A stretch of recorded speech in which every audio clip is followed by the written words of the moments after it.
These are 8 verified, documented reasons why buying a Dodge Charger Daytona EV in 2026 could be one of the worst automotive decisions you make this decade, especially if you're a Dodge owner considering this electric muscle car over proven performance EVs like the Tesla Model S Plaid.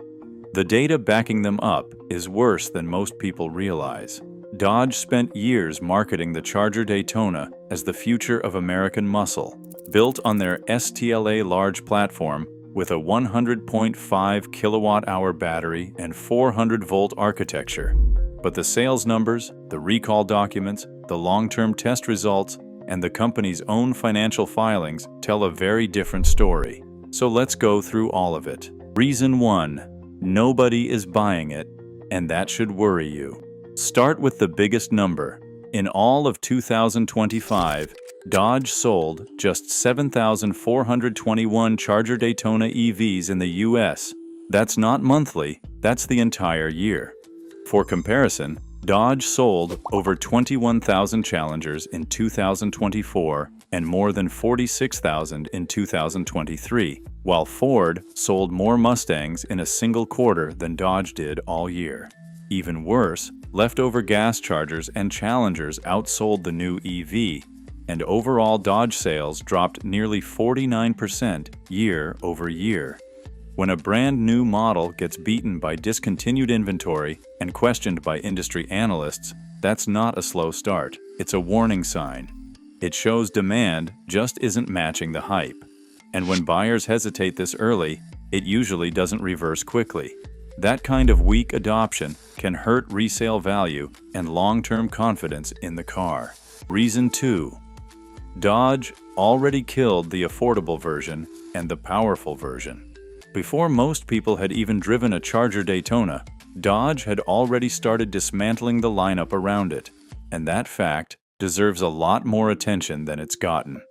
The RT trim, which was the entry point into the Daytona lineup at around $59,595, got cut for 2026 because sales weren't there to justify keeping it, which left only the Scat Pack, now starting at roughly $61,990 for the coupe and $63,990 for the newly added 4-door sedan. None of that, though, compares to what happened at the top of the lineup. When Dodge first revealed the Charger Daytona, but what about the Hellcat argument, was the Charger Daytona SRT Banshee, reported to be an 800-volt platform pushing somewhere in the range of 800 to 900 horsepower.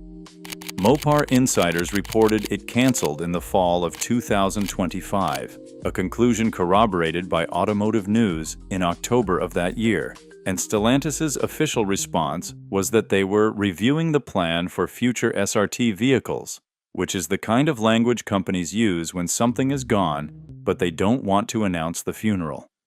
Reason 3. The 2027 price hike makes 2026 buyers look foolish almost immediately.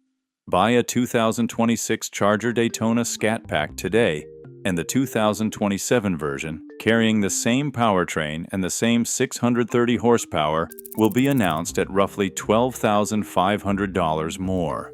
The 2027 Scat Pack Coupe starts at $72,495 before destination charges, or $74,490 with them included, compared to the 2026 equivalent sitting around $61,990. And that gap is real, confirmed by Inside EVs and Electrek in December 2025. CarBuzz covered the announcement and noted they had never seen pricing changes quite like this on a vehicle that received no mechanical upgrades. The one addition for 2027 is a factory-installed NACS port, which is Tesla's charging connector. And yes, that gives the 2027 genuine native access to the supercharger network, which is a meaningful improvement and one we'll return to in a moment. But the question any 2026 buyer has to sit with is whether a charging port is worth $12,500 out of their pocket, and most people looking at the math would say no. Reason 4. The depreciation is catastrophic. Kelley Blue Book projects about a 56% loss in value over 5 years, but real-world prices already look worse. Some barely used models have sold for nearly half off MSRP with almost no miles on them.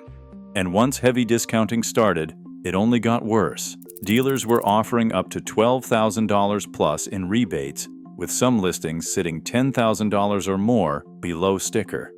When a manufacturer has to cut prices that aggressively to move product, full-price buyers absorb that loss directly, and there is no recovering from it. Reason 5. The federal tax credit is gone, and it's not coming back. A lot of buyers expect a $7,500 federal EV tax credit to lower the cost, but that never applied here. The Charger Daytona didn't qualify for the credit unless it was leased, and by late 2025, the federal EV credit was eliminated entirely. Dodge replaced it with a temporary incentive, but that is not guaranteed and won't last forever. So if you're counting on tax savings to justify the price, that assumption does not hold up anymore. And once those incentives disappear, you're left paying full price with no safety net. That makes the UP front cost harder to justify compared to other EVs that actually qualified. It also puts even more pressure on resale value, since future buyers won't have those savings either. Reason 6. The reliability record is already alarming. In one case, the car accelerated on its own to 45 miles per hour without driver input, triggering an NHTSA complaint. Dodge blamed a system fault, but either way, that's not acceptable. And it didn't stop there. The car reportedly bricked mid-use, needed a tow, had battery failures, and showed recurring system warnings, what owners called the red wrench of doom. Some drivers even reported spending 10 out of 30 days in the shop. There was also a recall affecting over 8,000 vehicles due to a safety compliance issue. The ratings don't help either. Near the bottom in reliability rankings, average owner reviews, and only about half of drivers saying they'd recommend it. For a first-generation EV, that's a rough track record. Reason 7. The range, the software, and the charging situation are all underwhelming. Dodge claims 241 miles of range, but real-world tests land closer to 208 to 212 miles, which is low for a car this heavy and expensive. For something pushing nearly 5,800 pounds and costing $60,000, it should be performing better than cheaper competitors. Charging is decent, but not leading, about 24 to 27 minutes for 20 to 80%, but the bigger issue is access. Earlier models use a CCS1 port, meaning limited access to Tesla's network unless you buy a separate adapter, while the 2027 model finally fixes this with a built-in NACS port. Then there's the software. Reviewers called the Uconnect system confusing and hard to use, with voice commands only working about half the time. Most drivers just switch to Apple CarPlay and ignore it completely. Updates have been pushed out, but with this many early issues, it feels like the car hit the market before the software was ready. Reason 8. The company behind it is in serious trouble. None of this exists in isolation, because behind the Charger Daytona is a company going through one of its rough periods, and that matters if you're thinking about financing this car. Stellantis reported brutal numbers: profit down 70%, revenue down 17%, and cash flow deep in the negative. Leadership turned unstable too. CEO Carlos Tavares stepped down early, leaving the company without a permanent leader for months before Antonio Filosa took over. At the same time, production at the Windsor plant, where this car is built, was paused, triggering layoffs and sending the stock down again. Now, here's the part people ignore. Yes, the Charger Daytona EV is fast. It delivers real performance, no question, but fast doesn't mean smart to buy. When you stack everything together, weak sales, canceled trims, a $12,500 price jump on the next model, no tax credit, underwhelming range, reliability issues, recalls, and a company under pressure, it paints a clear picture. This isn't just a risky buy. It's a first-generation product backed by a company still trying to stabilize. If you're waiting for Dodge to get EVs right, 2026 isn't that year.